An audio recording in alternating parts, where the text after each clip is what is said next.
जय श्री राम। प्रियजनों, हर हर महादेव। तो आज हम आप सभी के लिए हनुमान जयंती की ढेरों बधाइयाँ देते हैं और हनुमान जयंती की कथा लेकर आए हैं।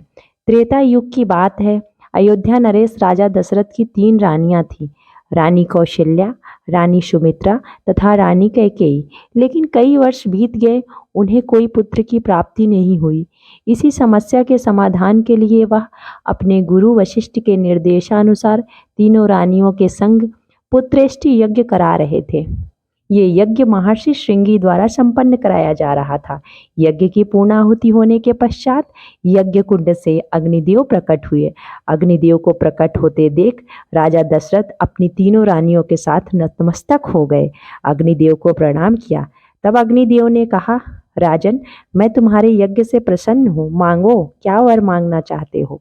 राजा दशरथ ने कहा, अग्निदेव, आप तो भली भांति सब जानते हैं, महादेव की कृपा से मुझे किसी चीज की कमी नहीं है। बस एक ही समस्या है, विवाह के इतने वर्ष बाद भी मुझे कोई संतान की प्राप्ति नहीं हुई। हम संतान सुख से वंचित हैं।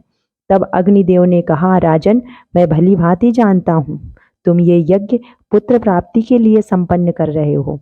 तब अग्निदेव ने कहा, एक खीर का कटोरा राजा को थमा दिया और कहा, ये खीर तुम अपनी रानियों को खिला दो।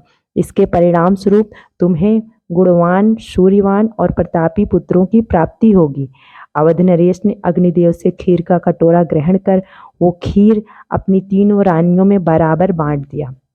कौशल्या और सुमित्रा ने तो खीर ग्रहण कर लिया था, किंतु रानी कैकेयी जब खीर ग्रहण करने लगी तभी वहां एक चील आई और उस खीर का कुछ अंश झपटकर अपने मुख में लेकर उड़ गई। वहीं दूसरी ओर मां अंजना और वानन राज केसरी भी पुत्र प्राप्ति के लिए एक पर्वत पर शिव जी की तपस्या कर रहे थे। ओम नमः शिवाय, ओम नमः शिवाय का जाप कर रहे थे। उसी समय वह चील संतान प्राप्ति के लिए तपस्या कर रही अंजना माता के ऊपर से उड़ रही थी। तभी खीर का कुछ हिस्सा उनकी हथेली में आ गिरा। इस कारण मां अंजना का ध्यान टूट गया। उन्होंने आंख खोली और देखा खीर का कुछ अंश उनकी हथेली पर गिरा हुआ है। उन्होंने बिना देर किए केसरी जी को बतलाया, सुनिए प्रभु, आंखें खोलिए। तब वानर राज केसरी ने कहा, क्या हुआ प्रिय अंजना।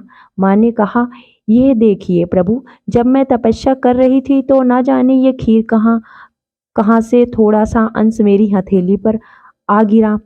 हे प्रिय, इतनी चिंतित क्यों होती हो, जरूर ये भगवान शिव का दिया हुआ प्रसाद होगा।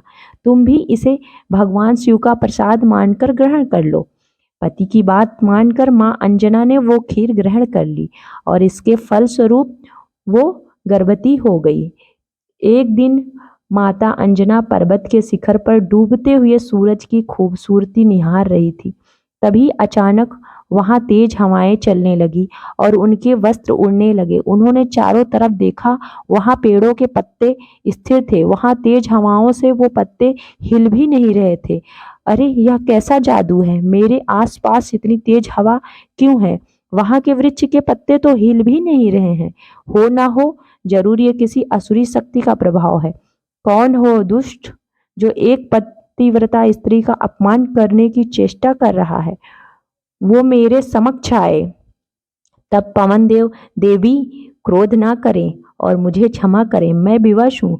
देवी अंजना, आप पूर्व जन्म में इंद्रदेव की सभा में अप्सरा थी। आपका नाम पुंजिक स्थला था। आप अत्यंत रूपवती थी, लेकिन आपका स्वभाव नटखट और चंचल था। एक बार की बात है, एक वन में एक ऋषि तपस्या कर रहे थे, लेकिन आपने अपने नटखट स्वभाव के कारण भूलवश तप कर रहे ऋषि के ऊपर फल फेंक दिया। इससे ऋषि की तपस्या भंग हो गई और वे क्रोधित हो गए।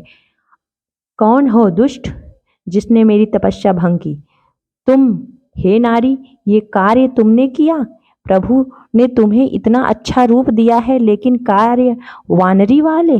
जाओ, मैं तुम्हें श्राप देता हूँ, अगले जन्म में तू वानरी बन जाएगी। नहीं महाराज, मुझे क्षमा कर दीजिए, मुझसे बहुत बड़ी भूल हो गई, मुझे इतना बड़ा श्राप ना दीजिए, मुझसे नटखट पने में भूल हो गई। मुझे क्षमा कर दीजिए, मुझे क्षमा कर दीजिए। अब मैं अपना दिया हुआ श्राप वापस तो नहीं ले सकता, लेकिन इस श्राप के साथ तुम्हें एक वरदान दे सकता हूँ। ऋषि ने कहा, तुम्हारा वानरी रूप भी अत्यंत तेजस्वी और आकर्षक होगा। इसके साथ ही तुम्हें एक तेजस्वी पुत्र प्राप्त होगा जो साक्षात महादेव का रुद्र रूप होगा, जिसकी यश और कीर्ति के कारण तुम्हारा नाम युगों युगों तक जाना जाएगा। तब पवन देव कहते हैं, ऋषि ने आपको पराक्रमी पुत्र का वरदान दिया। इसी वरदान से विवश होकर मैंने आपके शरीर को स्पर्श किया। मेरे अंश से आपको एक महान तेजस्वी पुत्र की प्राप्ति होगी और स्वयं महादेव मेरे स्पर्श द्वारा आप में प्रविष्ट किए हैं, वहीं आपके पुत्र रूप में प्रकट होंगे। अंजना माँ आश्चर्य से, क्या सच में? क्या आप सत्य बोल रहे हैं पवन देव? मैं सत्य बोल रहा हूँ अंजना। तुम्हारे गर्भ से अत्यंत बलशाली पुत्र होगा और तीव्र बुद्धि वाला होगा और पूरा संसार युगों युगों तक उसकी पूजा करेगा और वह संसार में हनुमान के नाम से भी जाना जाएगा। इस प्रकार से हनुमान जी का जन्म हुआ और आप सभी को एक बार फिर से हनुमान जयंती की ढेरों शुभकामनाएं। तो आप सभी को जय श्री राम, हर हर महादेव।